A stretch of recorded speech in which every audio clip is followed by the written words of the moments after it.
Hello, my name is Burke Hedges, author of the best-selling book, The Parable of the Pipeline.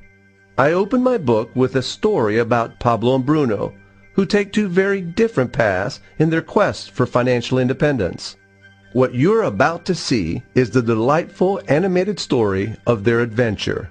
So, sit back, relax, and enjoy the life-changing lessons in The Parable of the Pipeline.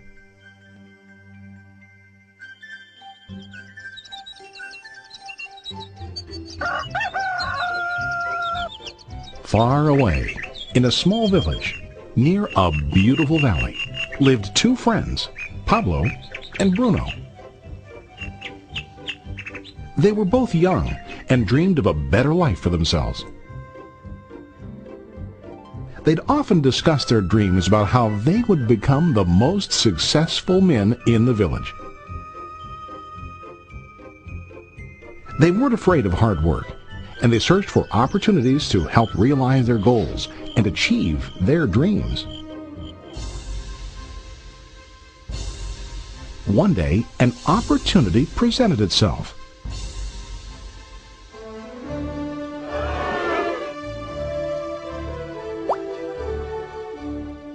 The mayor of the village decided to hire two people to bring water from a spring up on the mountain, across the valley, back down to the village. They were to be paid based on the amount of water delivered to the village. Bruno and Pablo enthusiastically got to work. Every day, from morning till evening, they carried buckets to and from the spring. They worked hard, carrying water to the village.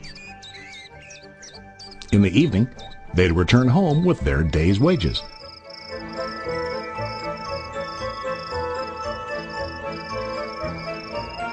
Bruno was satisfied with his work and the money he earned. He was sure that with this work he could achieve his dreams. Bruno thought that to increase his wages he could use bigger buckets to bring more water each trip.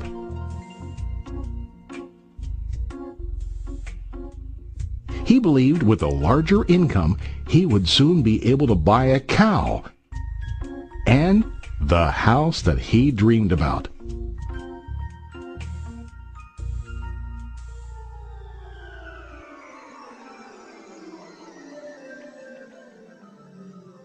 Now Pablo was not satisfied. At the end of the day, his back and hands ached, and he was exhausted. He was looking for an easier way to earn more. One day an idea occurred to Pablo. He imagined building a pipeline to deliver the water from the mountain spring to the village. With this pipeline, he could get more water to the village without carrying buckets back and forth from the spring to the village. Soon, he got very excited about his idea and began to plan. Pablo, of course, shared his idea with his friend Bruno and asked him to join with him to work on and help build the pipeline. Bruno thought the idea was crazy. All Bruno could think about was what his money could buy today and how to get it quicker. He felt that building a pipeline would slow him down and delay him in achieving his goals. Instead, Bruno got bigger buckets and went more often back and forth fetching water. He was sure that with this method he could make more money. Pablo decided to build the pipeline on his own. He understood that it would not be easy to build, and it would take time to complete the pipeline.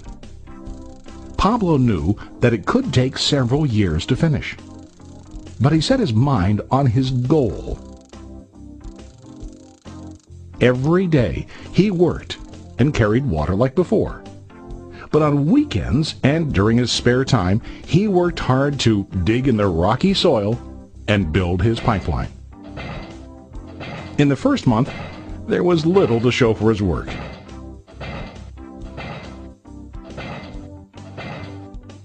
Bruno and the villagers laughed and teased him. They called him Pablo the Pipeline Man. During this time, Bruno's income doubled. He already bought a cow and a bigger house. His lifestyle changed. He now spent time after work in the bar, enjoying his hard-earned wages from delivering water.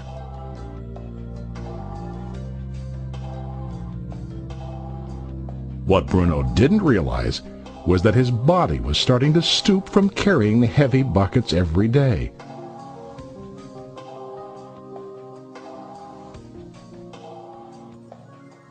His face looked worn and his body tired. Soon, he began to carry less and less water due to the wear and tear on his body.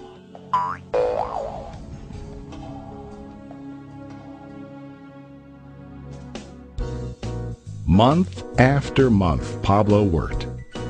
Soon a year passed, and then a second year. Finally, Pablo finished his pipeline. He now used his pipeline to deliver water to the village instead of carrying buckets. Pablo was now earning more money than ever before. The water continued flowing to the village, while Pablo wasn't working. While he slept and ate, the water flowed. Pablo was happy and proud of his insight, persistence, and hard work. Now his income flowed as long as the water flowed through his pipeline.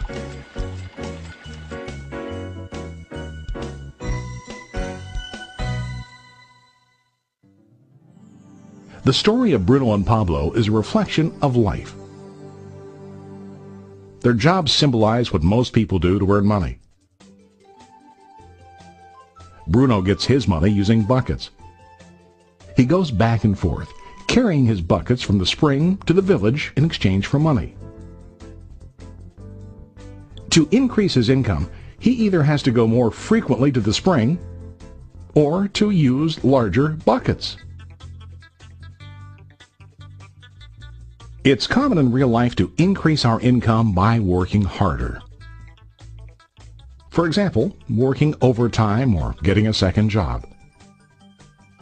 We also increase the size of our buckets by accepting a higher paying position, which often includes spending more time on the job. Most of us exchange time for money like Bruno. We know that every person has only 24 hours in the day and that it's not possible to use all our time to work.